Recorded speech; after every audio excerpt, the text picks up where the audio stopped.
Good to be together this evening. Wanted to look at just a few thoughts that come from this very short psalm, just 6 verses in its entirety here. And in these 6 verses, it seems that there's three thoughts that come out that hopefully can be something that can be a comfort, a help, and encouragement, a guide for us if we ever find ourselves in situations where this psalmist is describing what many of us are familiar with, maybe a bad day, an uncertain situation, but maybe that bad day sometimes even turns into a bad moment, and that bad moment turns into a bad situation.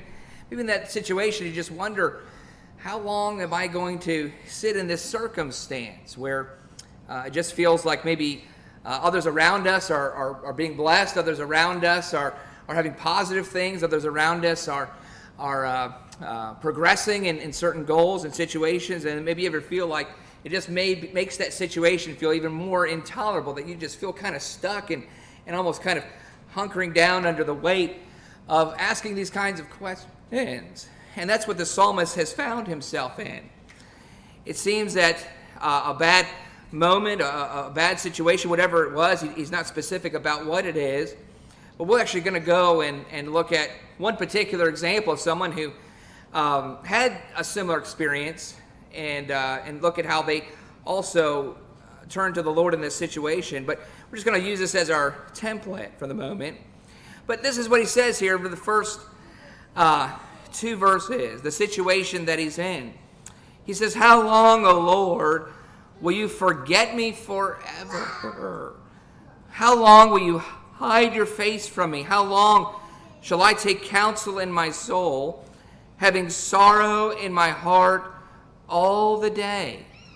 In other words, it's not just a bad day, it's a series of days. These days have stretched into perhaps weeks and months, and he doesn't see any end in sight. And certainly these are moments, no doubt they're going to be trying for us all, but especially if we're serving God as David was serving God, and that's where his dilemma comes in. How long is it going to seem like I'm just out here? It feels like I'm just kind of fending for myself. It feels like I'm just kind of left to handle all of this, and it just kind of has that sense of despair.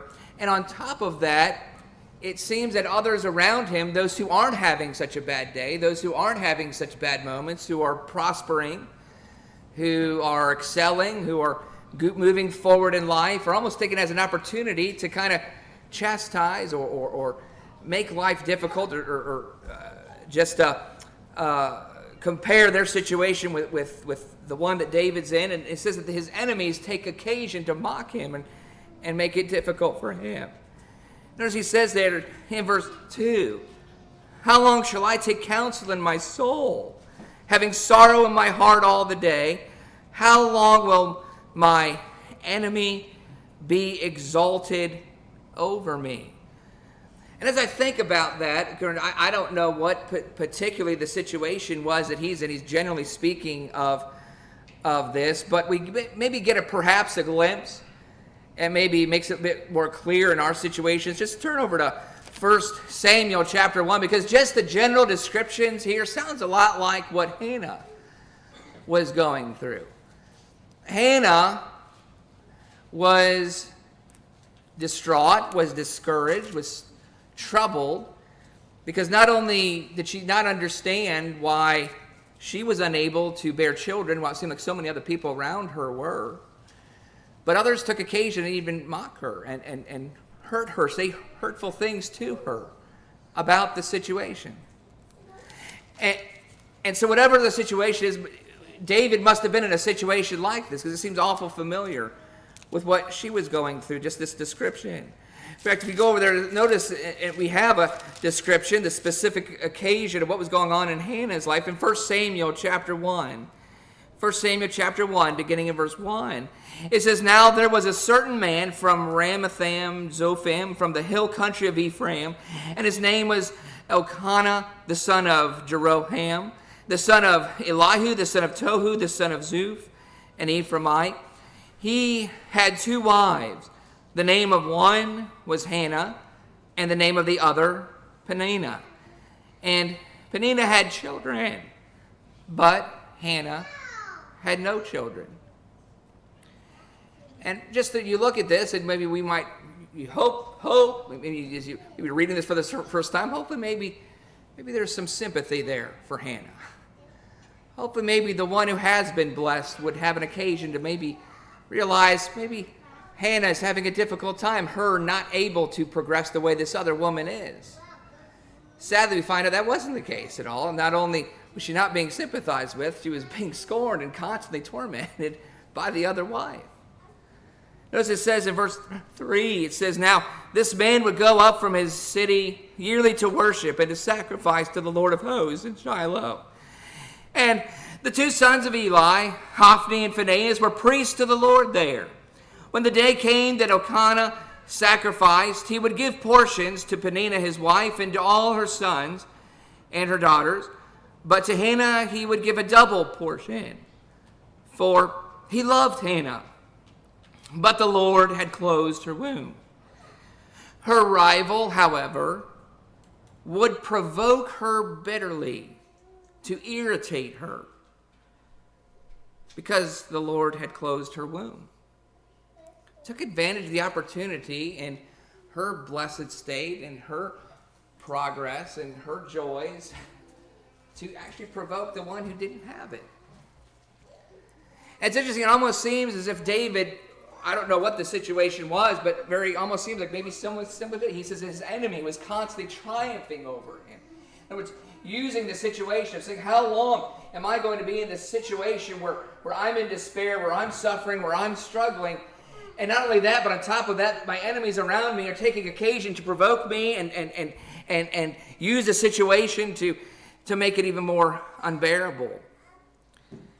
And it's very, very difficult in situations like that. And so here we find what Hannah does is very similar to what David decides to do. In fact, if we could very quickly keep your place there in 1 Samuel chapter 1, but going back there to Psalm 13, we see what David sought to do.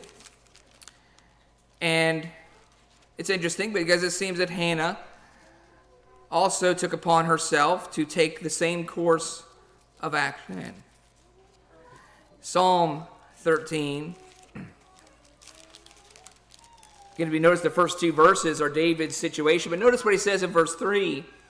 Verse 3 says, "Consider and answer me, O Lord my God, enlighten my eyes, or I will sleep the sleep of death, and my enemy will say, I have overcome him, and my adversaries will rejoice when I am shaken."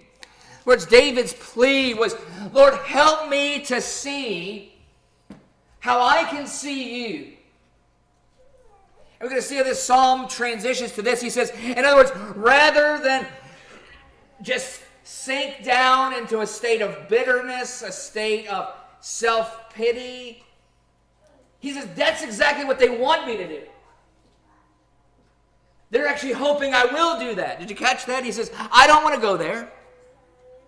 I don't want to go there because I don't want to give them an opportunity to see, that's exactly what we were hoping, that we would just pour all this derision upon him and it would just bring him even further down to the state of self-pity, self-despair, and just tear away any other joys that they could have. I don't know if this is out of jealousy. I don't know if this is out of rivalry, whatever it is, but he says it's an enemy. The enemy, in other words, has taken upon a situation where David is struggling, and rather than lift him up, rather than help him, has used it to pour on additional statements or situations to make him feel more discouraged. And David is battling this. He says, it's so tempting right now to just sink into self-despair, pity, anger, bitterness. And I love how real this psalm is.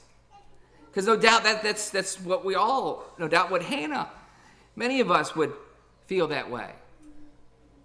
That sense you have, you're maybe, not only is it enough that maybe, everybody's picking teams and somebody is picked last, but then to heap on all kinds of additional things about maybe why that is, or Or maybe a situation at work. Maybe everyone else around you is being promoted. Everybody around you is excelling. Everyone seems to be going in a positive direction, and you're just kind of spinning your wheels. And rather than comfort, rather than help, it seems like they're taking an opportunity to pour on more additional hurtful things. It just makes it even more unbearable. And we're so tempted in those moments to become angry, to become maybe vengeful, maybe pull away, whatever it is. And that's what David is fighting. David is literally fighting, how can I have the right attitude? I want to have the right attitude. Lord, help me. That's what his plea is. Notice what he says. He says in verse 3, enlighten my eyes. Help me see this in the way that you want me to see it. Or what? Or I will sleep the sleep of death. It will get the better end of me. And my enemy will say, I have overcome him. In other words, I'm afraid I'm going to give into that temptation of anger. I'm afraid I'm going to give into that temptation of jealous rage or whatever it is that's provoking me. And Lord, help me not to go there. Help me not to do that. And that's where Hannah also no doubt faced this temptation. And this is what happened. It says in verse 7, 1 Samuel chapter 1, verse 7, it says it happened year after year. As often as she went up to the house of the Lord, she would provoke her. Constantly, this is being thrown in her face.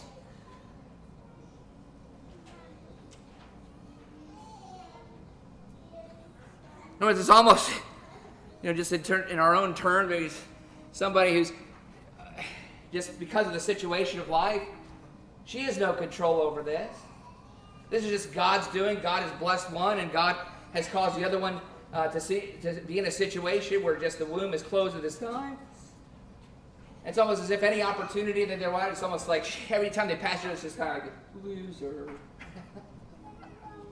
Look at the loser who doesn't have any children.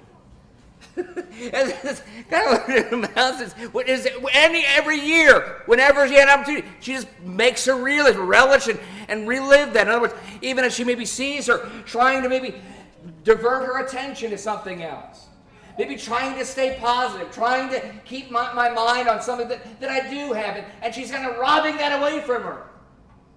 Because no matter what she does, every time she's around this person, keeps reminding her of the one thing that she's trying to keep her mind from being bitter about. And how difficult that is. We're saying, I don't want to think these thoughts. I don't want to have this kind of reaction to this situation. But it's making it so hard because I'm being tormented. And that's what was happening to Hannah. Verse 6, her rival, however, would provoke her bitterly to irritate her because the Lord had closed her womb. It happened year after year. As often as she went up to the house of the Lord, she would provoke her. Did you catch it? As she went to the house of the Lord, she can't even escape it, trying to worship God and keep her mind on positive things. She's trying to strip that away from her. I don't know how Hannah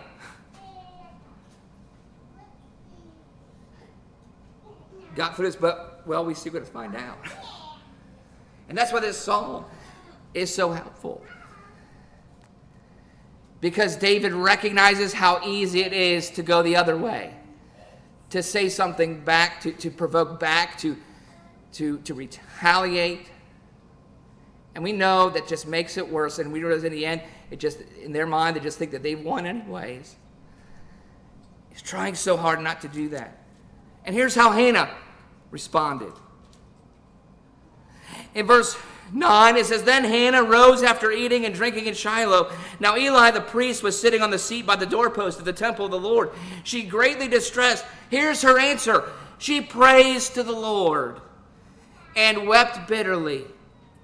she made a vow and said, O Lord of hosts, if you will indeed look on the affliction of your maidservant and remember me, and not forget your maidservant, but will give your maidservant a son, then I will give him to the Lord all the days of his life, and a razor shall never come on his head. In other words, I don't want to do what you don't want my heart to do. I want to keep from being bitter. I want to keep from being jealous, and instead I will give myself to you, and I also will vow that I want to keep the proper mindset instead of just using it as a means of gloating, saying, look at what I have now.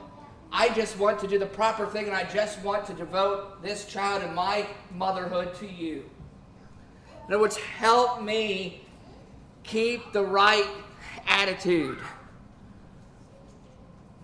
And we go back to Psalm 13, and that's exactly what David realized what he needed to do. David realizes that if he's going to pass this test, if he's going to get away from going and making some rash decision or rash reaction that he might regret, instead he realizes what he needs to do. And we see in Psalm 13, verse 5, here's what he did, exactly what Hannah did. It says in verse 5, but I have trusted in your loving kindness. My heart shall rejoice in your salvation. This is what Hannah decides to do. I will choose to stay centered on God's will and will ask for him to be in control of this situation. Will plead with him to change the situation, and if it happens, I simply will devote further my life to you. In verse 12, it says, now it came about as she continued praying before the Lord that Eli was watching her mouth. As for Hannah, she was speaking in her heart. Only her lips were moving, but her voice was not heard. So Eli thought she was drunk. Then Eli said to her, how long will you make yourself drunk? Put away your wine from you. But Hannah replied, no, my lord, I am a woman oppressed in spirit. I have drunk neither wine nor strong drink, but I have poured out my soul before the Lord. I have poured out my soul before the Lord. That's exactly what David realized what he was going to do there in Psalm 13 and verse 5. I have trusted in your loving kindness, and therefore my heart shall rejoice in your salvation. I'm going to try to look at this not through the lens of my life, not through the lens of how this immediately affects me, but I will prayerfully, weepingly, as difficult as it is, I will go to you and ask you to help my mind be lifted up above this present situation and see the entire landscape as God sees it. And I will accept whatever is happening. How hard that is, but through prayer we can do this. Through focusing on God's loving kindness. Turn over to Isaiah. Isaiah chapter 40. Isaiah chapter 40 is a great chapter that we can sometimes go to, and would encourage us to go to this whenever we feel like we're in a Hannah, David situation, Psalm 13 situation. We need that fuel, the fuel to direct our minds in prayer, to take it away from looking at the present situation of our life and our circumstances and the despair and the loss or whatever it is, and see that we might see the grand scheme of all how it fits in God's bigger plan. And notice Psalm 40 tries to help us with that. Or Isaiah 40. Isaiah 40 verse 4 says, let every valley be lifted up, and every mountain and hill be made low. And let the rough ground become a plain, and the rugged terrain a broad valley. Then the glory of the Lord will be revealed, and all flesh will see it together, for the mouth of the Lord has spoken. In other words, we're going to level everything. All the successes and all the sufferings, we're not going to look at it in terms of that. We're going to level all that. We're going to look in terms of God's overall plan of life. God's overall plan for the will of mankind. God's overall plan for not just me and my situation and my house and my family, but how it all interconnects with everything else that God is working with and dealing with in the entire scheme of the universe. And notice verse 5 says, then the glory of the Lord will be revealed. We will see it. We will understand it. We will be lifted up, and we will have a vantage point that lifts us above our present situation, where instead of being bitter, instead of being angry, we will be in a place of glorifying God and realizing what a place He's in. He sees all this. He's measuring this all out. He's accounting for it, and He's using it for His purposes, somehow in His way. Notice it says, and all flesh will see it together, for the mouth of the Lord has spoken. A voice says, call out. Then he answered, what shall I call out? All flesh is grass. Everything is temporary. There are no permanent successes, and there are no permanent failures. It's temporary at best. And guess what? All of this, whatever place we are in life, it's going to end. Whether you're riding high on success or you're that Lazarus and just dogs licking up your sores and that's the best you've got, guess what? One day it's going to end. It's not about that. There's something bigger than that. All flesh is grass, and all its loveliness is like the flower of the field. The grass withers, the flower fades, when the breath of the Lord blows upon it. Surely the people are grass. The grass withers, the flower fades, but the word of our God stands forever. Get yourself up on a high mountain, O Zion, bearer of good news. Lift up your voice mightily, O Jerusalem, bearer of good news. Lift it up, do not fear. Say to the cities of Judah, here is your God. Behold, the Lord God will come with might, with his arm ruling for him. Behold, his reward is with him, and his recompense before him. Like a shepherd, he will tend his flock. In his arm he will gather the lambs and carry them in his bosom. He will gently lead the nursing ewes. In other words, God has not forgotten us or forsaken us when it's our turn to suffer. And that's simply what it is. It's just our turn, our lot. Somebody has to take a turn. There's ups and there's downs, and we're all going to be somewhere in the dial in the journey of life. And sometimes we forget that. And no doubt the enemies of David forgot it, and they used it as an opportunity to say, look at you. And David has a moment of clarity as he gives himself to the Lord. He says, I'm not going to give in to that. I'm going to trust that maybe they just don't see it. But I'm going to try to see it. And verse 12, he says, who has measured the waters in the hollow of his hand and marked off the heavens by the span and calculated the dust of the earth by the measure and weighed the mountains in a balance and the hills in a pair of scales? Who has directed the Spirit of the Lord, or who has counselor has informed him? Drop down to verse 21, says, do you not know? Have you not heard? Has it not been declared to you from the beginning?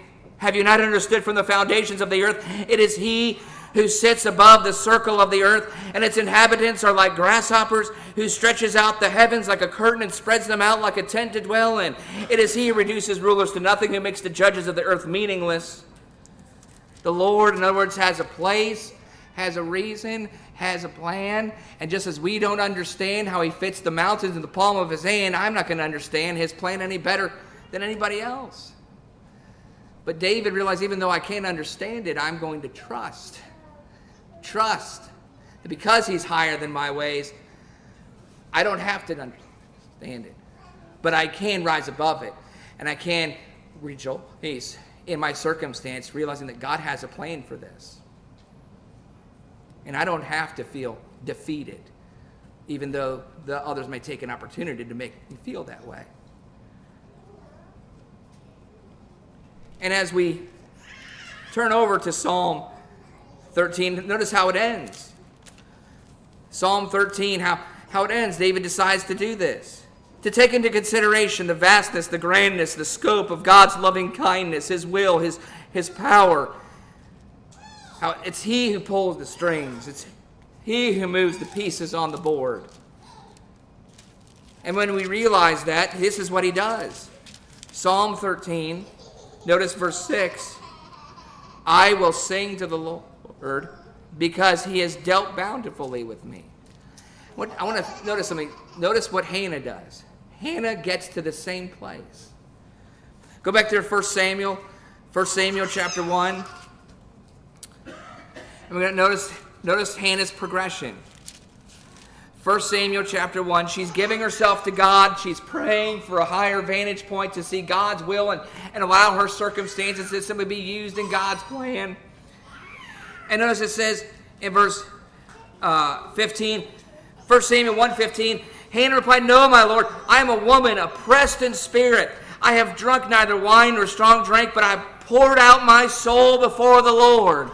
Do not consider your maidservant as a worthless woman, for I have spoken until now out of my great concern and provocation. Which I'm giving everything I have to God.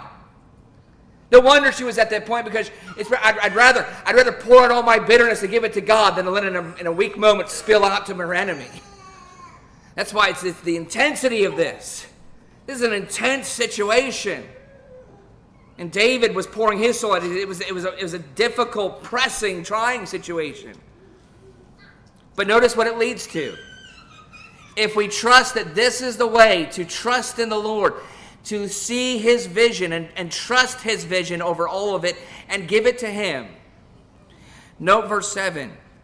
Eli answered and said, go in peace, and may the God of Israel grant your petition that you have asked of him. And notice verse 18. Let your maidservant find favor in your sight. So the woman went her way and ate, and her face was no longer sad. Now this is key. This is before she ever finds out she's pregnant. She rejoices before she ever finds out God has changed her situation. Physically, before she even realizes that things are reversed, she takes a moment and trusts, I don't care what the situation is. She's let go of it before she ever finds it. That's what makes this such a blessing, because on top of her rejoicing, I will finally be at peace. I will eat. I will stop mourning. I will resist the urge and the temptation to resort to bitterness. And I am at peace because through her prayerful trusting in God and seeing his plan and seeing his vision and seeing his might, she is at peace because she's resting in that. And I love this. Verse 18, she went her way, ate, and her face was no longer sad. And then the blessing, verse 19. Then they arose early in the morning and worshiped before the Lord and returned again to their house. And Ramah and Elkanah had relations with Hannah his wife, and the Lord remembered her. It came about in due time, after Hannah had conceived, that she gave birth to a son, and she named him Samuel, saying, because I have asked him of the Lord. This is key. Verse 18, her changed situation is before we ever get to verse 19 and 20.